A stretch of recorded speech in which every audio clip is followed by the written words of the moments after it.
Hi, good evening. This is Meredith Lego, and I'm doing a series of videos on Ascension science. And a lot of the content that I'm sharing comes by being able to channel extra dimensional beings that I'm able just to connect with telepathically. And in this particular video, I'm going to share 3 different messages that were offered to humanity by a variety of different sources. And so often when I'm asking or tuning in, during meditation or after meditation, I sometimes just ask a simple question, what would you like to share that's in the best and highest good for humanity? And I tend to ask that about once a month. So I'll be, again, sharing 3 different messages. So the first one to that question is the time has come for the upliftment of man. And it's not obviously just men as in gender, so man as a species or the human species. Change ahead will pursue with purpose to a path of righteousness and justice. The plan unfolds as it has in times past and in times future. The present has already played out in all variations and timelines. There is only one end result: the connection of all with source and love. And then I essentially ask what justice will be pursued, since the term justice will be pursued. So what is that? The answer is the effect from the original cause. The mirror is reflecting back on those manifestations that drove separation, control, and scarcity of enlightenment. Then I asked, well, by calling those beings who, were doing those things sort of out, so by calling them out, are you not being conditional? In other words, are you being more judging? And the response is no. I have great compassion and love, for they are one with me. But that said, that side of me or us, collectively needs healing. So a great lesson will be experienced. Then I ask, will this lesson create another wave of karma that needs to be resolved in some future point? The answer was yes. It is a wheel, but slowly over time, the wheel ends and the cycle occurs faster and faster with less intensity, like a spiral or a toroidal field. And then essentially it ended with be peaceful in your hearts, all are loved, and all will be uplifted when they are ready. No one is left behind. All boats rise. So with that particular answer, or that particular sort of line of speaking, I think what was pretty interesting in the very beginning, essentially, there's a change that comes ahead, and there's been a few videos that I've done in the past that have been titled kind of General Message for Humanity that has shared similar sentiment. And this is basically saying that, because these particular beings have access to see visibly more timelines in the past and the future. So they have the ability to consciously understand what that looks like. They're basically saying, look, the time has already played out, and this is essentially what happens. So you're right now, in a point in time, sort of experiencing that playing out, and wherever your consciousness happens to be stationed or focused. So again, we might have different stations of identity that are going through incarnations at different timelines right now, either in the past, in the present, or in the future. But eventually it all starts to fold in towards that general timeline. And so, right now there's a period where a certain sort of quote unquote justice is playing out by certain beings that are taking different sides in the polarity game that we sort of exist in, that has sort of blocked the enlightenment. Now, an opposite perspective of that would suggest that, yes, they might have blocked it, but by the same token, those who are being blocked have sort of allowed it to happen. In some cases, there's been a little bit of trickery going on, But I think, and this will kind of play out in the next message, we're at a point of sort of taking back the ownership of our experience and basically saying no more, we are sovereign beings and we need to take ownership for our situation, and make sure that there is knowledge about the enlightenment of consciousness.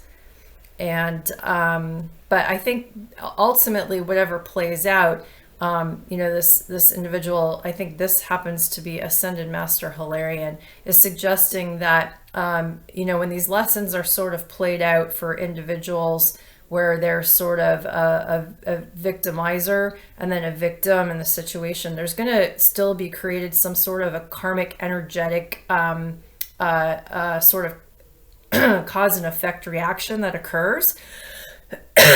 So essentially that cause and effect of energy exchanges between a victim and a victimizer will still continue to play out into the future, because unless the energy is cleared, it'll be sort of locked into cycles of experience.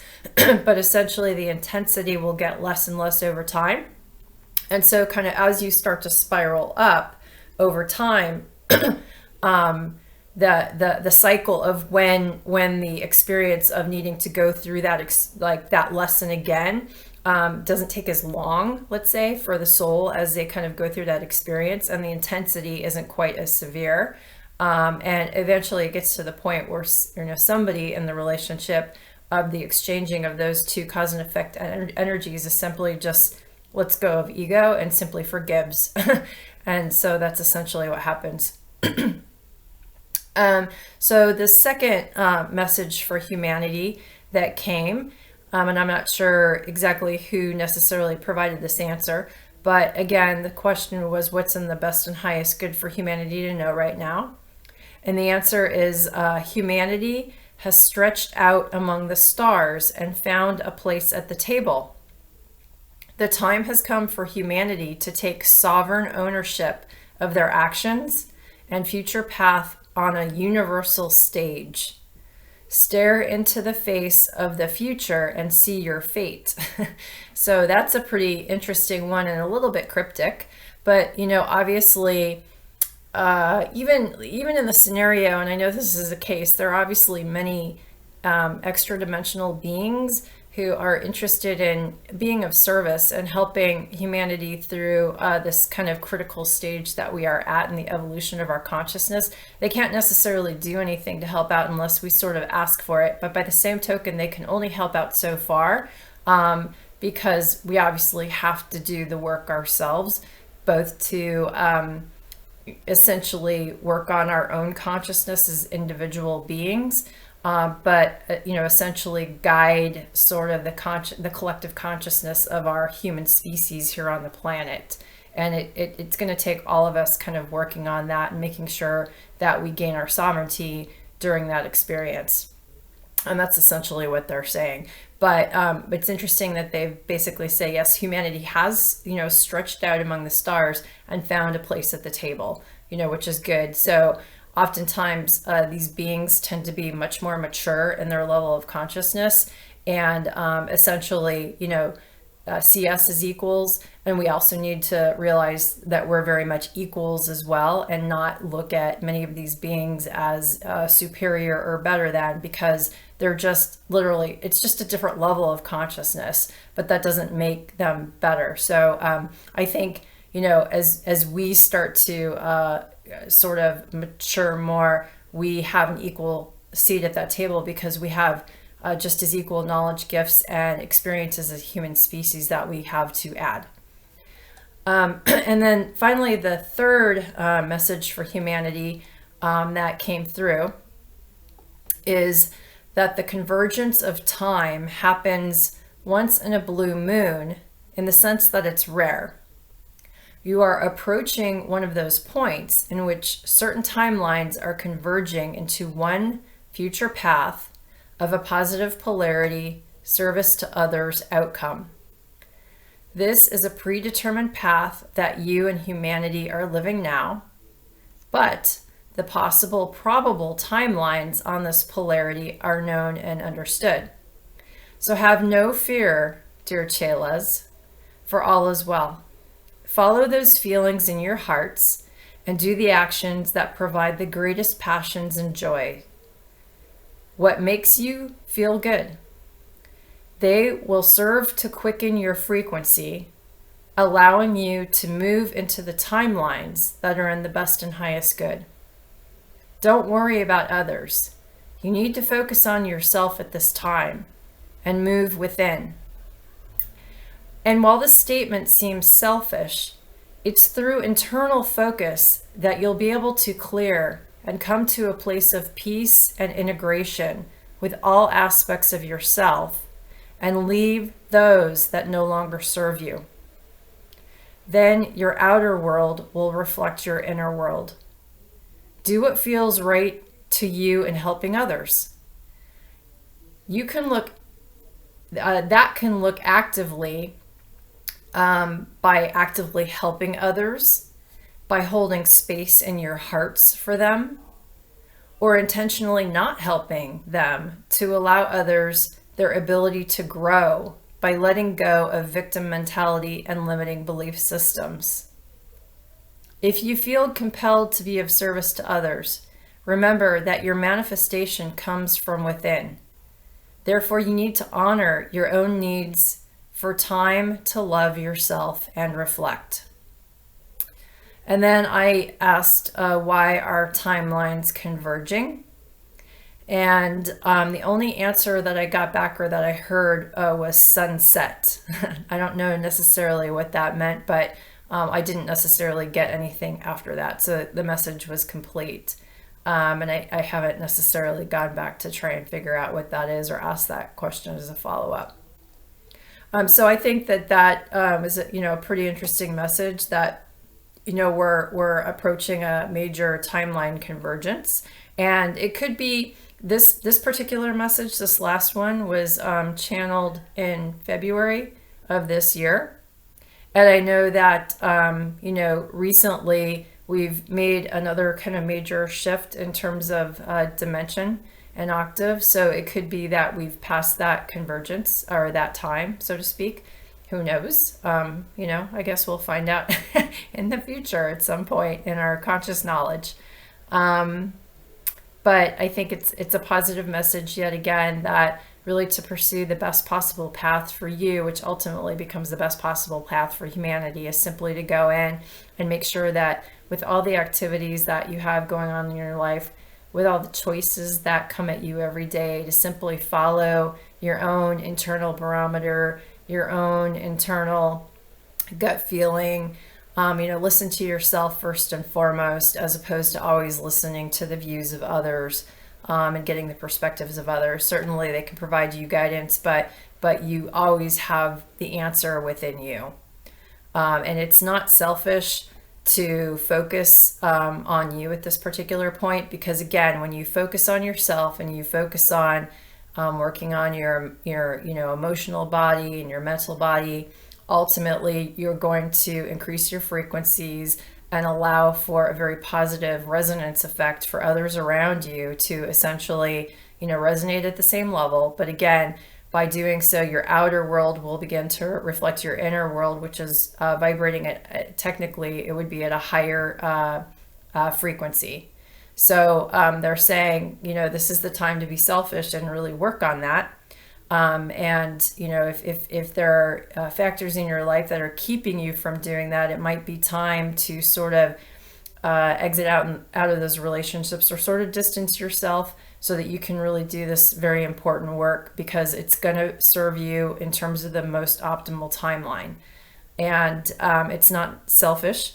But obviously, if you feel like there's things that you would want to do in helping others, you could certainly do active help of others where you're taking action, certainly like doing community service or volunteering, or even, helping out neighbors in the yard or something like that.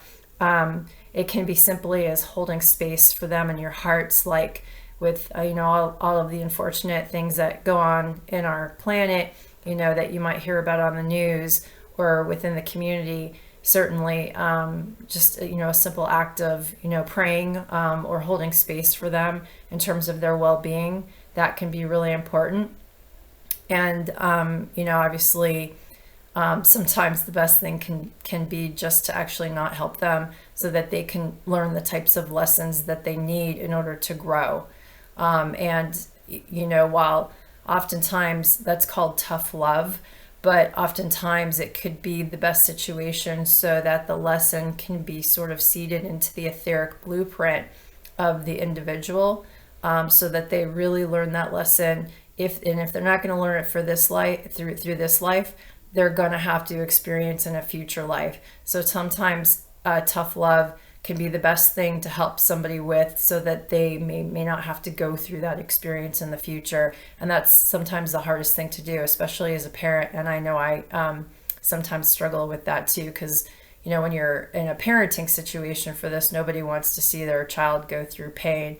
But honestly, that might be the best situation for them for the long run. So those, again, were three, I think, interesting and positive messages for humanity that I just wanted to pass on. And with that, I will sign off and see you in future videos. And if you're new to this channel and this content resonates with you, I would encourage you to subscribe and actually start at the beginning and go through some of the historic videos, because a lot of the content that I provide in terms of more ascension mechanics build upon certain fundamental learnings that sort of build up over time, very much like in a classroom where you kind of are learning the basics and working your way up.